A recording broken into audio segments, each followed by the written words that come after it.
E aí pessoal, tudo bem? Tudo tranquilo? Estamos de volta aí com mais um Formiga na Tela, retomando o assunto Giallo. Já falamos aí no vídeo anterior sobre 6 Mulheres para o Assassino, do Mário Bava. Hoje vamos falar de Prelúdio para Matar, de Dario Argento.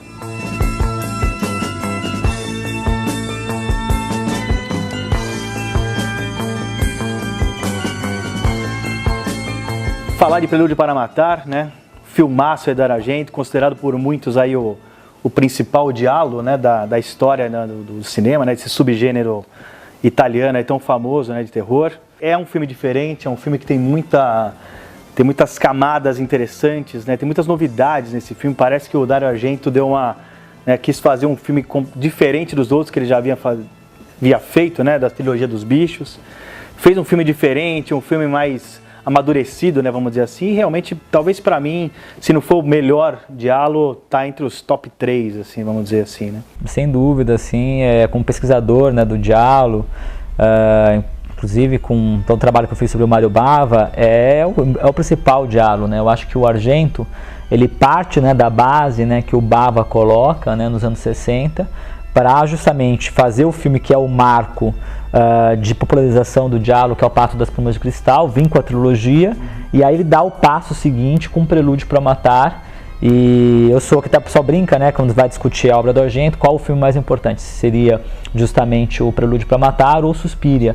Eu acho que o Prelúdio para Matar ele é ainda mais feliz. O Suspiria, claro que você pode pensar que o Argento tem duas vertentes na carreira dele, basicamente, né? Você tem uma vertente que é a vertente do suspense, esse suspense sangrento, esse suspense barroco, que é o Giallo, né? Que é a suspense à italiana, e uma forma, e o horror propriamente dito, com um horror sobrenatural, que aí você tem não só o Suspiria, é a principal representação, mas você tem filmes super importantes como o Fenômeno, né? E tem o Em Mansão do Inferno, aquela coisa toda. Então eu acho que o Prelúdio para Matar é o ápice da obra do Argento e é o ápice do Giallo, né? O grande Giallo de todos os tempos. E é um filme que, não só do gênero Giallo, mas o próprio cinema italiano dos anos 70 é uma das obras-primas do cinema italiano. E eu acho que, assim, um lançamento como esse, aí eu vou fazer agora fazer o jabá. O jabá, mas, assim, é muito importante, não podia ser de uma outra empresa, eu estaria falando aqui, porque para ser, acho que fluido, assim, para ser saboreado na sua melhor maneira, um filme como O Prelúdio para Matar tem que ser visto ou no cinema, que seria o ideal, ou pelo menos em Blu-ray, porque há um trabalho sensorial com as cores, com o som, né? Desde a trilha musical, o comentário musical e a trilha incidental, que é uma experiência de imersão que o Blu-ray, a alta definição, permite.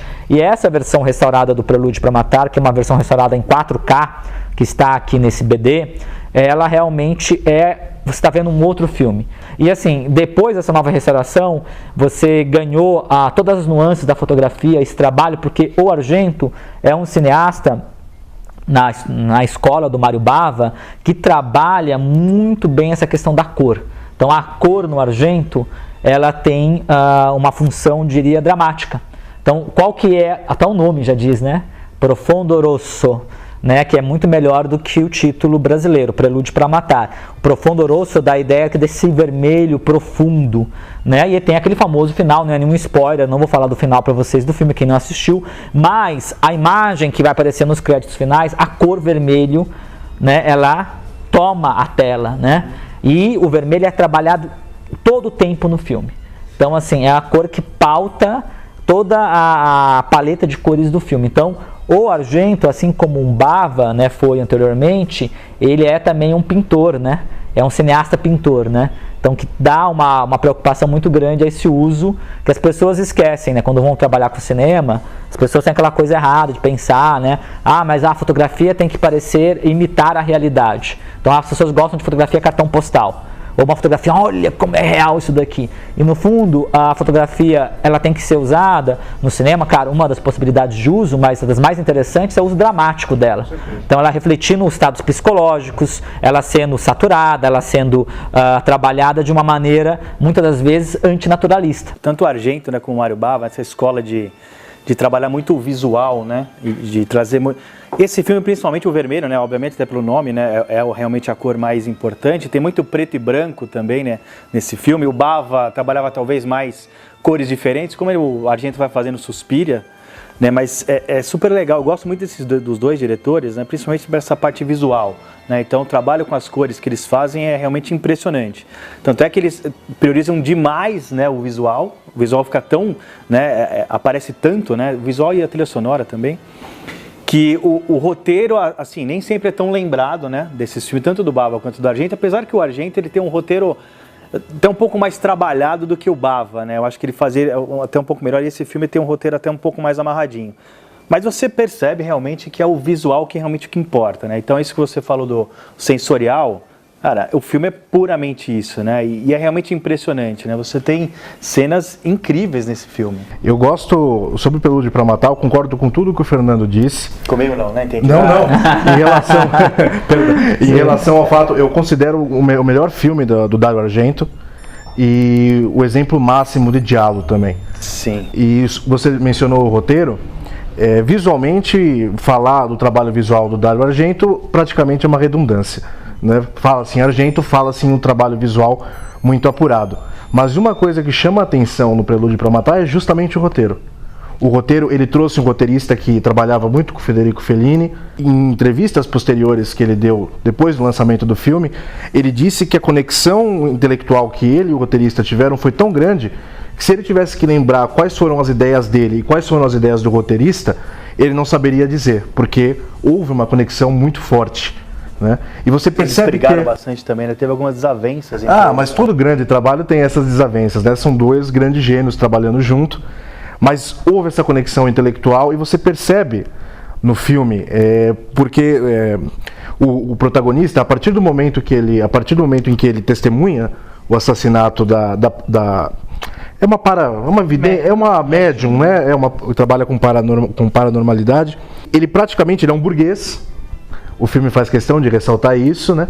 E quando ele começa a investigação, é interessante que a investigação, boa parte da investigação se passa à noite, né? E ele parece entrar num submundo daqueles que são marginalizados pela sociedade. Ele tem um contato com um músico que trabalha num bar como pianista, e em certo momento descobre que ele é homossexual. Então ele entra num submundo que ele não está acostumado. Então também é um arco dramático, também é uma jornada do protagonista. O Argento nesse filme parece que ele... Tudo bem que os trabalhos anteriores também, ele inova em alguns aspectos, mas nesse filme parece que ele quer a todo momento querer inovar, né? Então você tem os planos abertos, né? Os widescreen. O widescreen é perfeito nesse filme. Tem a cena que você falou que tem o pianista e o amigo dele, que ele está e tem uma escultura, não me lembro agora qual.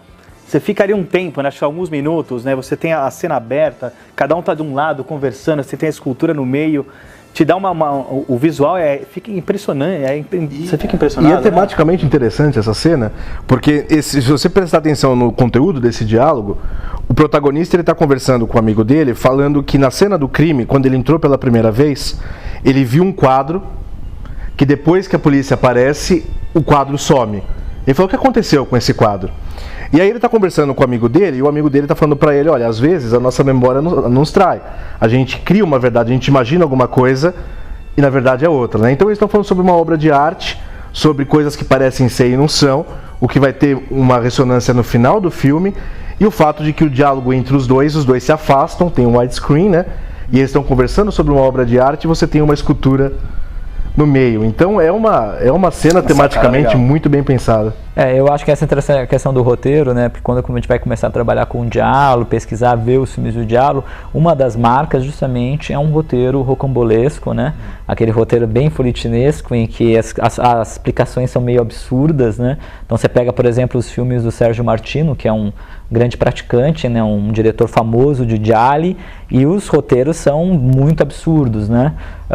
E os próprios roteiros de alguns filmes dos gialli posteriores do Argento, como o Terror na Ópera, né? E esse aqui, o Prelúdio para Matar, como vocês bem destacaram, é um dos roteiros, digamos, mais bem amarrados, mais bem construídos do diálogo como um todo, né? E sem perder, porque uma das coisas que o pessoal fala quem vai estudar giallo, que é justamente o giallo, o mais importante do giallo é o estilo visual, né? Ele é um suspense com um estilo visual muito marcado, muito próprio, né? Em que a câmera se faz personagem. Sim. A gente vê isso, né?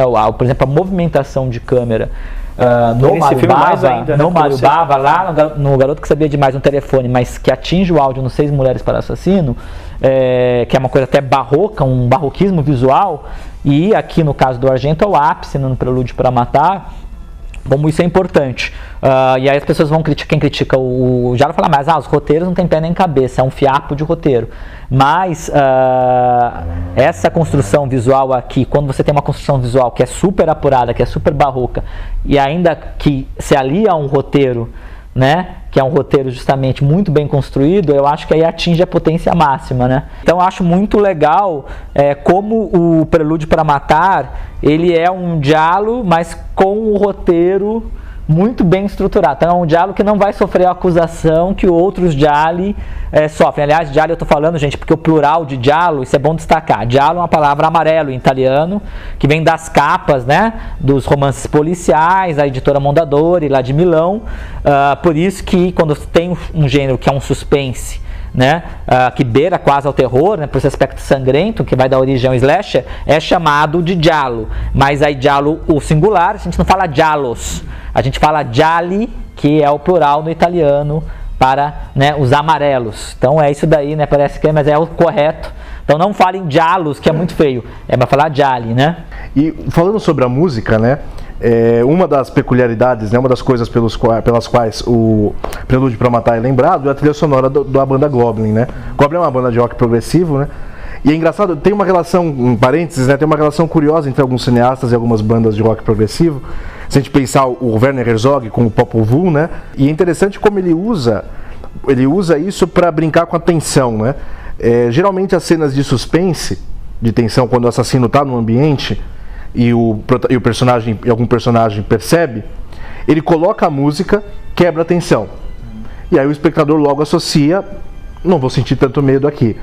E aí depois, ele simplesmente para de tocar, e aí ele vai trabalhar novamente com o suspense para criar o medo. Ele brinca, ele manipula, ele brinca com a reação do espectador, né? Você percebe que ele domina, como gerar medo, né? Como criar apreensão. E a trilha até às vezes aparece até ser meio desconexa, né? Com a própria cena, né, em si, mas você vê que ele tá gerando atenção e tá criando uma coisa diferente. E outra coisa que eu acho que aqui atinge o ápice em termos de giallo, se você já tem, por exemplo, no giallo, no 6 Mulheres para Assassino, aquelas encenações maravilhosas das mortes, aquela coisa operística, para cada morte o Bava cria uma encenação visual, né? E tem a cena fenomenal da banheira também, né? Nos dois filmes. Mas né? Uma coisa que o Argento faz aqui, que eu acho que ele dá um passo a mais que o Bava, é justamente na fetichização visual dos instrumentos relacionados, ou seja, instrumentos desde de um gravador, das armas, as coisas. Aquele plano longo plano longo que ele faz, na verdade, ele pega a câmera, ele cria um espaço próprio, né, visual, narrativo, para aqueles objetos que vão ter uma função lá na trama. Então isso é muito interessante. Como além de você ter o ponto de vista do assassino, você tem, você para a narrativa, né, e coloca aqueles instrumentos com a música e uma fetichização visual, né, daqueles instrumentos. Então essa opção narrativa é uma opção bastante original e eu acho que muito ousada, e é um dos méritos aí do Argento. Como o Argento realmente estava criando algo novo, né? Então ele parte de uma base baviana e vai acrescentando. Só para finalizar uma curiosidade que eu estava até lendo, né? É engraçado esses filmes italianos, né? Principalmente esses de terror, a distribuição deles, né, internacional gera nomes absurdos, né? E aí tem uma distribuição do Prelúdio para Matar no cinema japonês. Ele foi distribuído como Suspiria 2. Exatamente. Isso porque o filme ele é anterior ao Suspiria, mas o Suspiria fez um sucesso lá. E não tem absolutamente nada a ver. Né? E assim, essa é uma curiosidade, assim, coisas absurdas. No Prelúdio para Matar, um flerte rápido com uma possível história de fantasma, o que há uma correlação com outros filmes, com o trabalho mais com horror do Argento, né? Mas não tem nada a ver. Não vai, Isso é depois. Isso é o máximo. Suspirador, é lógico. o filme é anterior ao próprio Suspirador. Não, mas quem gosta de terror, as picaretagens dos barato. distribuidores é o máximo, né? Não, sensacional. É muito legal.